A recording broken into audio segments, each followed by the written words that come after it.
السلام علیکم۔ سورۃ القصص آیت نمبر 14۔ اعوذ باللہ من الشیطان الرجیم، بسم اللہ الرحمن الرحیم۔ اس میں ہم حضرت موسیٰ علیہ السلام کا واقعہ بیان کریں گے۔ لائک کریں، سبسکرائب کریں اور بیل آئیکن پر کلک کریں۔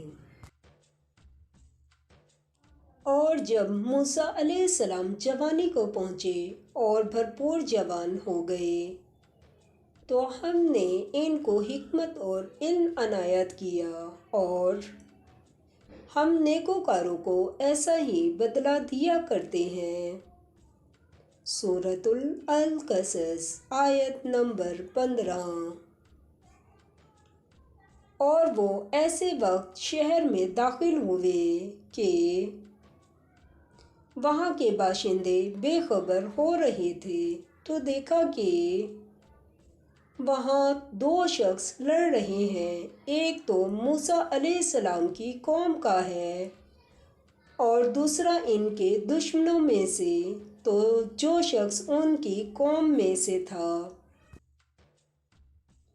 اس نے دوسرے شخص کے مقابلے میں جو موسیٰ علیہ السلام کے دشمنوں میں سے تھا، موسیٰ علیہ السلام سے مدد طلب کی، تو انہوں نے اس کو مکہ مارا اور اس کا کام تمام کر دیا۔ کہنے لگے، یہ کام تو اغوائے شیطان سے ہوا، بے شک وہ انسان کا دشمن اور سری بہکانے والا ہے۔ سورۃ القصص آیت نمبر 16۔ بولے کہ اے پروردگار، میں نے اپنے آپ پر ظلم کیا، تو مجھے بخش دے۔ تو خدا نے ان کو بخش دیا، بے شک وہ بخشنے والا مہربان ہے۔ سورۃ القصص آیت نمبر 17۔